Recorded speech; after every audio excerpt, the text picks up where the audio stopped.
squeeze out some black paint. Now you can see I have the newspaper already posted up there, and then I take my newspaper, and if it's too sticky, it'll tear your paper. So go like that on your knee, and then put it up there, and we'll make that size of a painting right there. Put that across there, tear it off, turn the light. You got to have something set up there. We got an egg and an apple, and in oil paintings, you start from black to white. So you get some, get a little tiny brush, and you get your glass in there. You notice it's kind of high, like that. Put this down there like that. Put it like that. All these things just kind of got to go in relationship, and then get a little gray. Get your apple in there, right on the newspaper. And here you got an egg here. You learn that the egg goes halfway over the glass, and so you put it in to that proportion. Another thing that I'll just say here is don't have anything in the bottom fourth of your picture. So kind of makes a better painting if you don't have that. See what you want to see.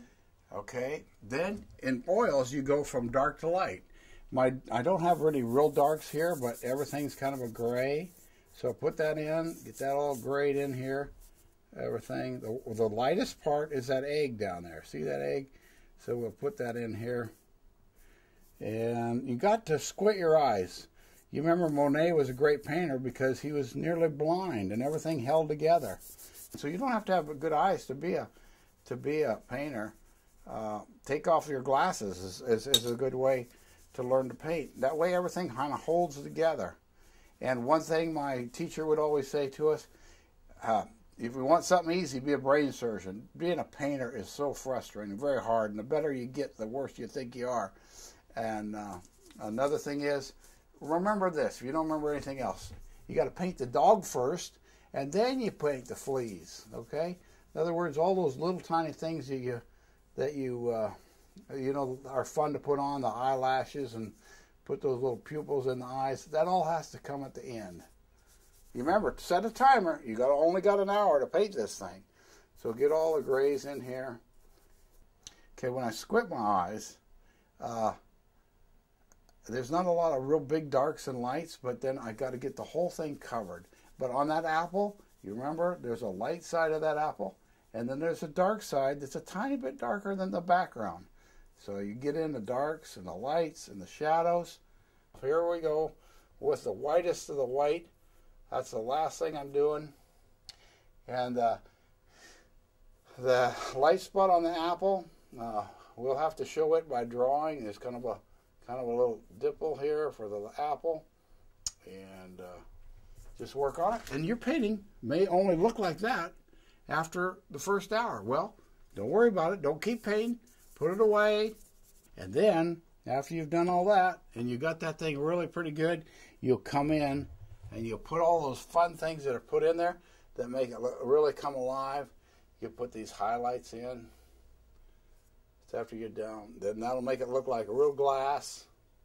And the hottest part for the lightest part is pure white right here on that egg. Make that look like an egg. And down here, there's these little deals on the stem of the glass that make it look like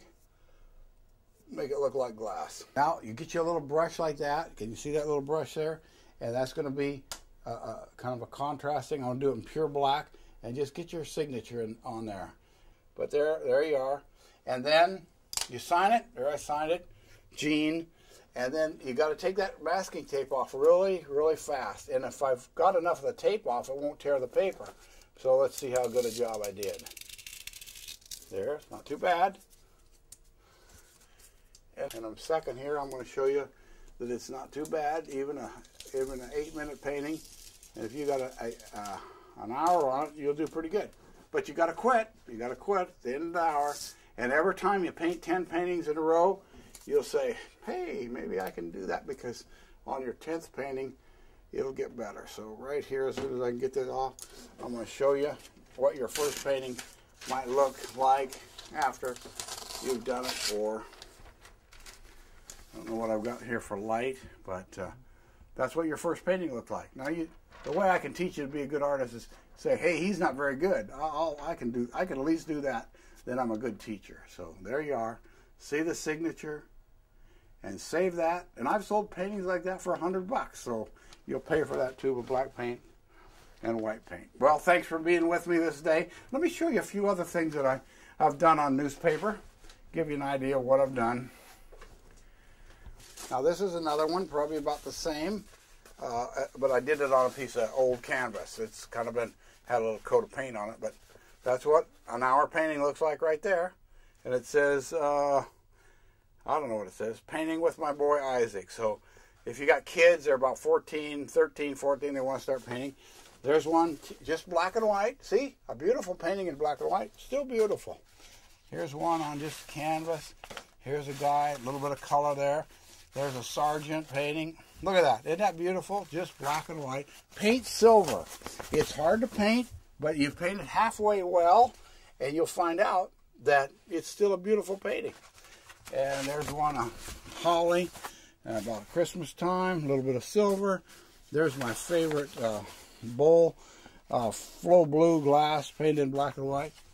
Copy of a sergeant. I don't know who this guy was, but he did a great painting. Copy is a secret. Copy everything. That's a Russian guy. That's an ugly person. That's a guy that just escaped from prison.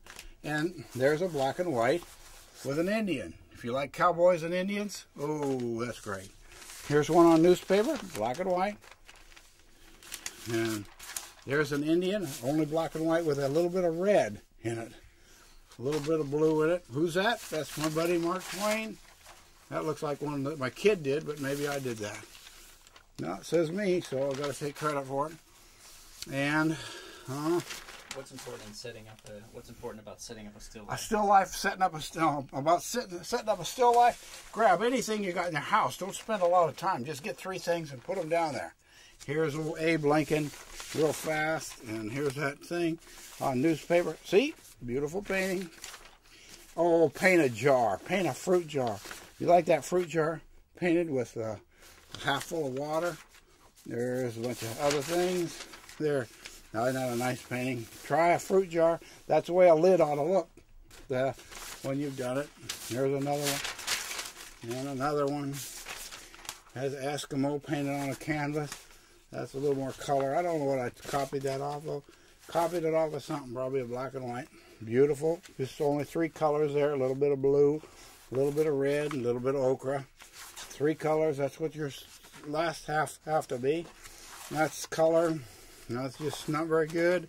That's just a scene. Well, thanks for joining me today. And you don't need lessons. You don't need lessons. You just need to copy great art. Then you can be a painter. So copy. That's how the masters learn. I think that's a sergeant chick. And color. All these on newspaper.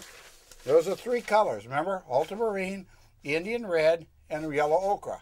They hold together. Do that for the last 50. That's what you need right there before you go into color. You go start with color, you'll get confused. Isn't that beautiful? Black and white.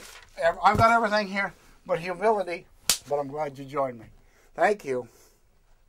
Come back another time, we'll talk about color.